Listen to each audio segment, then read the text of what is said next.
इस वक्त पाकिस्तान के दो इलाकों, एक डेरा इस्माइल खान और दूसरे जाती उमरा के अंदर सफ़े मातम बिछी हुई है। डेरा इस्माइल खान के अंदर मौलाना साहब रो रहे हैं, जबकि जाती उमरा के अंदर नवाज शरीफ रो रहा है और पाकिस्तान पीपल्स पार्टी बड़ी तसल्ली से बैठकर इनका तमाशा देख रही है। ये दोनों अब जगह जगह जाकर मदद की भीख मांग रहे हैं, कह रहे हैं कि हम इलेक्शन नहीं जीत सकते हैं, खान से हमारी जान छुड़वा दो, अदालतों से इसको सजा दिलवा दो। ये कभी किसके पास जाकर झुकते हैं, कभी किसके पास जाकर झुकते हैं और इनको समझ में नहीं आ रही कि ये क्या करें। लेकिन अब जो कहानी सामने आ गई है, खान के खिलाफ जो साजिश हो रही थी जो वो सामने आई है, तो यकीन जानिए कि इनकी नींदें हराम हो चुकी हैं, इनके छक्के छूट चुके हैं और ये दोनों अब आपस में झगड़ना शुरू हो गए हैं, एक दूसरे के साथ लड़ना शुरू हो गए हैं कि मैंने तुम्हारे साथ इतनी वफा की, तुम मेरे साथ बेवफाई कर रहे हो। अब जैसे मौलाना फजलुर रहमान जो है वो नवाज शरीफ के गले पड़े हुए हैं कि तुमने इतनी डीलें करनी है, तुमने इतनी रिलैक्सेशन ले ली है, लेकिन हमारे लिए तुमने एक लफ्ज तक नहीं बोला, एक बात तक नहीं की है, हमारे बारे में तुमने कोई डिस्कशन ही नहीं किया। और ये वजह है कि मौलाना फजलुर रहमान और नवाज शरीफ के अंदर बड़े सख्त इख्तलाफात हैं। और फिर नवाज शरीफ को मौलाना फजलुर रहमान का फोन आता है तो नवाज शरीफ ने सुनने से इनकार कर दिया।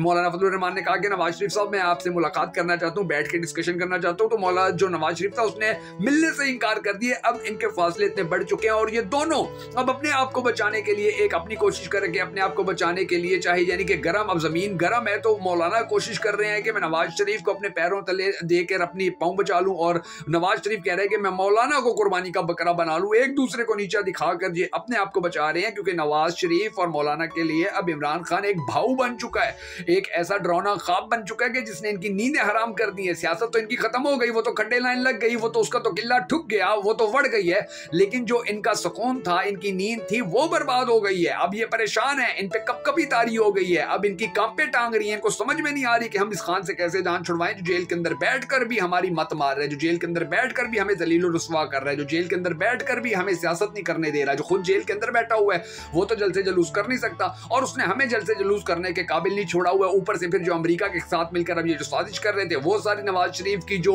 सोशल मीडिया टीम है उनकी बेवकूफ़ी की वजह से अवाम के सामने आ गई है, तो वो ज्यादा इनके लिए टेंशन बन गई है। जिस तरह से कल डोनाल्ड लू ने नवाज शरीफ के साथ मुलाकात की थी और फिर उसका जो बयानिया सामने आया था, अब वो सारा एक्सपोज होकर रह गया, तो ये अब चकरा गए हैं। इंशाल्लाह ये गिरती हुई दीवार को एक धक्का और लगेगा, ये औसान खता करेंगे, कोई ऐसी गलती करेंगे कि इनका माई बाप अमेरिका इनसे नाराज हो जाएगा और फिर अमेरिका भी मुंह देखेगा कि हमारे पास कोई और ऑप्शन बचा नहीं है। और पाकिस्तानी कौम इंशाल्लाह एक मरतबा फिर नवाज शरीफ और मौलाना फजलुर रहमान को हटाकर पाकिस्तान तहरीक-ए-इंसाफ के चेयरमैन इमरान खान को पाकिस्तान का अगला वजीर आजम बना देगी। बहरहाल अब ये कहानी जो आई हुई है सामने, बड़ी दिलचस्प कहानी है और ये जो अब केस चलाया जा रहा है इमरान खान के खिलाफ बहुत बड़े पैमाने के ऊपर, अल-कादिर ट्रस्ट, ये कितना बड़ा झूठ का पलंदा साबित हो गया। आज के इस वीडियो के अंदर मैं इसकी थोड़ी सी डिटेल आपको बताऊंगा, आपका दिल खुश हो जाएगा कि पाकिस्तान और इमरान खान के साथ अल्लाह की किस तरह से मदद आ रही है और ये सारा चोर, डाकू, लुटेरा, 2 नंबर टोला किस तरह से बदनाम हो रहा है, किस तरह से इनका सुकून बर्बाद हो रहा है, किस तरह से इनके कमर में दर्द पड़ रही है, किस तरह से इनके प्लेटलेट्स कम हो रहे हैं, किस तरह से ये कैंसर के शिकार होते जा रहे हैं, टेंशन के, डिप्रेशन के शिकार होते जा रहे हैं। बड़ी दिलचस्प कहानी सामने आई जो आज के इस वीडियो के अंदर मैं आपको बताने जा रहा हूं, मगर उससे पहले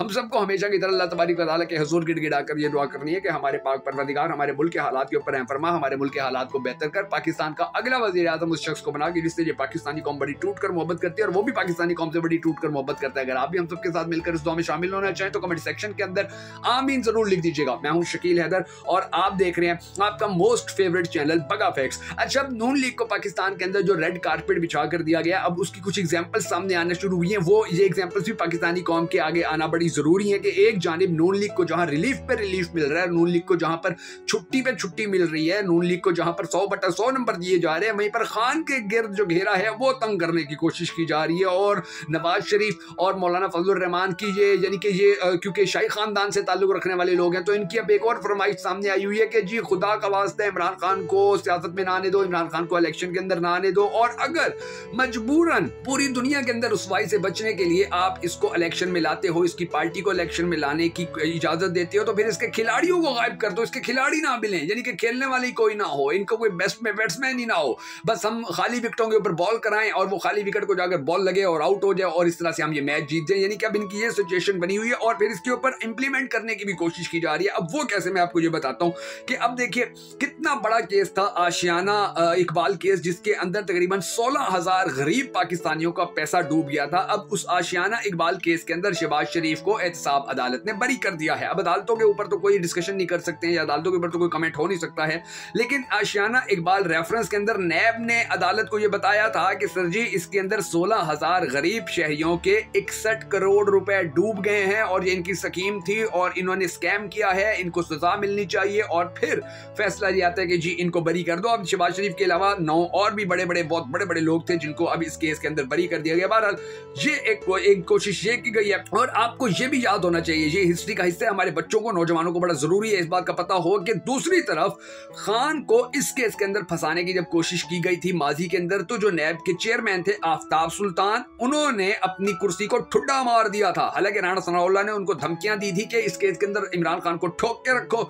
और अगर तुम इमरान खान को नहीं ठोकोगे तो फिर तुम अपना जो अपनी कुर्सी है उससे फिर हाथ धो बैठोगे। और सिर्फ ये नहीं कि सिर्फ जो चेयरमैन थे नैब के आफ्ताब सुल्तान, उन्होंने इस्तीफा दिया था, बल्कि उनके साथ साथ नैब के जो प्रोसिक्यूटर थे जनरल असगर, उन्होंने भी इस्तीफा दे दिया था। वाइस चेयरमैन यानी डिप्टी चेयरमैन थे, उन्होंने भी इस्तीफा दे दिया था। इतने बड़े बड़े नैब के जो अफसरान हैं उन्होंने इस्तीफे दे दिए थे, लेकिन और उन्होंने आकर कहा था, उन्होंने मीडिया के ऊपर आकर लोगों को आकर बताया था कि जी हमारे ऊपर ये नून लीग को माफ करने का और खान को ठोका लगाने का दबाव था, इसीलिए हमने इस्तीफे दे दिए हैं, और कल को अगर कोई इस तरह से करता है तो आप समझ जाइएगा ये गेम क्या थी। फिर आजकल आप देखेंगे जो नजीर अमजद भट्ट साहब हैं, नजीर अहमद भट्ट साहब हैं नैब के जो सबसे यानी कि वही चेयरमैन बने हुए हैं, तो अब वो उनको देखते हैं वो क्या करते हैं। लेकिन अभी तक जो नैब के अंदर जो अलकादरी ट्रस्ट है, अब नैब उसके अंदर खान को लटकाने के लिए बड़ा जोर लगा रहा है, और कई मरतबा माजी की अब ये कहानी भी सुन लीजिए, बड़ी इंटरेस्टिंग है कि ये नैब जो इमरान खान को सजा पे सजा दिलाने की और रोज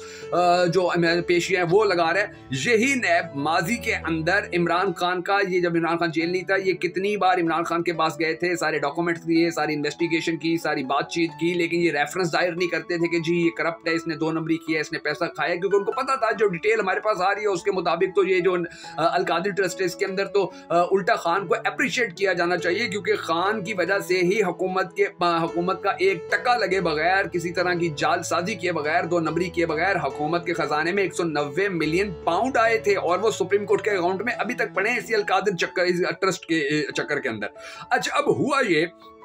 कि अलकादरी ट्रस्ट के अंदर जो इमरान खान के ऊपर इल्जाम है वो ये है कि जी इसने 60 अरब रुपए की करप्शन की है। अब इल्जाम ये है कि खान ने 60 अरब की करप्शन कर ली है, और जब ये पता चेक किया गया कि अलकादरी ट्रस्ट के जो कुल असासे हैं वो कितने हैं, तो वो असासे निकले 66 करोड़, यानी कि कहां 60 अरब की करप्शन और कहां टोटल असासे 66 करोड़, और उन 66 करोड़ में से 47 करोड़ की तो सारी उस यूनिवर्सिटी के लिए जमीन खरीद ली गई थी। यानी कि अंदाजा लगाएं कि कितना बड़ा झूठा, फेक, जाली 2 नंबर किस्म का केस खान के ऊपर बनाया हुआ, और उसके अंदर इनको फंसाने की कोशिश कर रहे हैं। और अलकादरी ट्रस्ट में लिखा हुआ कि जी बुशरा बीबी और जो इमरान खान थे वो इससे कभी भी किसी भी किस्म का जाती फायदा नहीं उठा सकेंगे। स्टाम्प पेपर के अंदर, ये अलकादरी ट्रस्ट के स्टाम्प पेपर के अंदर ये लिखा हुआ था कि ना इनकी नस्लें इसका फायदा उठा सकेंगी, ना इनके बच्चे, ना रिश्तेदार, ना इनके अजीजों कारब, और ना खुद ये दोनों इसका कभी किसी भी लिहाज से, किसी भी एंगल से सियासी या मुआशी तौर पर फायदा उठा सकेंगे। अब ये चीजें, अब इसके ऊपर केस बना के खान को फंसाने की कोशिश की जा रही है, और ये वो केस है यानी कि जो अलकादरी यूनिवर्सिटी बनाई गई थी, 190 मिलियन पाउंड पाकिस्तान की सरकार को मिले थे, सुप्रीम कोर्ट के अकाउंट में आए थे, अभी तक पड़े हुए हैं। और वो यानी कि अगर खान को सजा दी जानी चाहिए तो उसका डेफिनेटली मतलब ये निकलेगा कि इस केस के अंदर तो फिर सुप्रीम कोर्ट थी, और सुप्रीम कोर्ट के अकाउंट के अंदर पैसे आए थे, तो फिर सबसे पहले तो सुप्रीम कोर्ट से सवाल होने चाहिए कि जी आपके अकाउंट के अंदर ये इस तरह का मतनाज़िया पैसा क्यों आया था कि जिसके अंदर घपले हो रहे थे, 2 नंबरियां हो रही थी। क्या आपने उस वक्त ऑब्जर्व नहीं किया था, क्या आपने उस वक्त चेक नहीं किया था कि ये क्या हो रहा है, पैसे किस तरह से आ रहे हैं, ये जो अलकादरी ट्रस्ट बना हुआ है इसका क्या, इसकी बेस लाइन क्या है, इसके अंदर किसको कितना फायदा, किसको कितना पैसा जा रहा है, पैसा किस तरह से यूटिलाइज किया जा रहा है, इसका ऑडिट हो रहा है या नहीं हो रहा, इसकी तहकीकात हो रही है या नहीं हो रही है, इसको साफ शफाफ रखा गया या नहीं रखा गया, ये क्या सुप्रीम कोर्ट ने नहीं पूछा था, ये सब कुछ सुप्रीम कोर्ट के नोटिस में था। तब ही नैब का ये जो बयान है ये झूठा साबित होता है, उसी बेस के ऊपर के फिर 190 मिलियन पाउंड जो था वो सुप्रीम कोर्ट के अकाउंट के अंदर गया था, तो सुप्रीम कोर्ट को हर चीज नजर आ रही थी, तो ही उन्होंने अलकादरी ट्रस्ट के हवाले से परमिशन भी दी हुई थी और अलकादरी ट्रस्ट के अंदर वो इन्वॉल्व भी थी। लेकिन दूसरी जानिब अब दिलचस्प बात यह है कि इनके पास खान को फंसाने के अलावा अब कोई और रास्ता ही नहीं बचा है। ये खान को अब जितनी बुरी तरह फंसाना चाहते थे, अब देखें इन्होंने हर काम कर लिया, उसके MNA, उसके MPAs को जेलों में डाल लिया, चार दीवारी की तकद्दुस पामाल कर लिया, कारकुनान को जेलों में डाल दिया, उनके ऊपर मुकदमात कर लिए, FIR कर ली, उनको मेंटली टॉर्चर किया गया, उनको फिजिकली टॉर्चर किया गया, उनको मुआशी तौर पर टॉर्चर किया गया, उनको उनके अजीजों कारब से दूर किया गया, जबरदस्ती PTI छुड़वाई गई, प्रेस प्रेस कॉन्फ्रेंसेस करवाई गई, सियासत छुड़वा दी गई बहुत सारे लोगों की, बहुत सारे सहाफियों को मुल्क छोड़ने पर मजबूर कर दिया, बहुत सारे सियासतदानों को मुल्क छोड़ने पर मजबूर कर दिया, नवाज शरीफ के टब्बर के सारे केसेस माफ करवा दिए गए, सारे सहाफी बड़े बड़े उनके साथ खड़े कर दिए गए, सारे मीडिया को 10 अरब की हड्डी डाल दी गई, ये सब कुछ कर लिया गया। मगर नतीजा क्या निकला? नतीजा ये निकला कि ये मजीद पस्त से पस्त होते चले गए और खान जेल के अंदर बैठा हुआ मजीद इज्जतदार होता गया, वो मजीद बावकार होता गया और इंशाल्लाह उसके वकार और उसकी इज्जत के अंदर इसी तरह मुस्तकबिल के अंदर इजाफा होता रहेगा और ये इसी तरह जलीलो ख्वार होते रहेंगे, इनके ऊपर इसी तरह फटकार पड़ती रहेगी जैसी आज पड़ रही है। अगर आप खान को सपोर्ट करते हैं, खान के लिए उठने वाली हर आवाज को सपोर्ट करते हैं, हमें कॉन्फिडेंस देना चाहते हैं, तो हमारी इस वीडियो को शेयर जरूर कर दीजिएगा ताकि दुनिया को पता चल सके कि ये सारे माफियाज मिलके भी आज भी खान का कुछ नहीं बिगाड़ पाए और खान के लिए आज भी आवाजें बुलंद हो रही हैं। और अगर आपने अब तक हमारे यूट्यूब चैनल बगा फैक्ट्स को सब्सक्राइब यूट्यूब पर नहीं किया तो जाकर फौरन से पहले यूट्यूब पर बगा फैक्ट्स को सब्सक्राइब कर लीजिए ताकि हमें आपकी सपोर्ट मिलती रहे और हमें मजीद कॉन्फिडेंस मिलता रहे और हम इसी तरह खान के लिए और पाकिस्तान के मुस्तकबिल के लिए, रोशन पाकिस्तान के लिए आवाज उठाते रहें और आपके दिलों की जो आवाज है, जो आपके अल्फाज हैं, वो हम अपने मुंह से अदा करते रहें।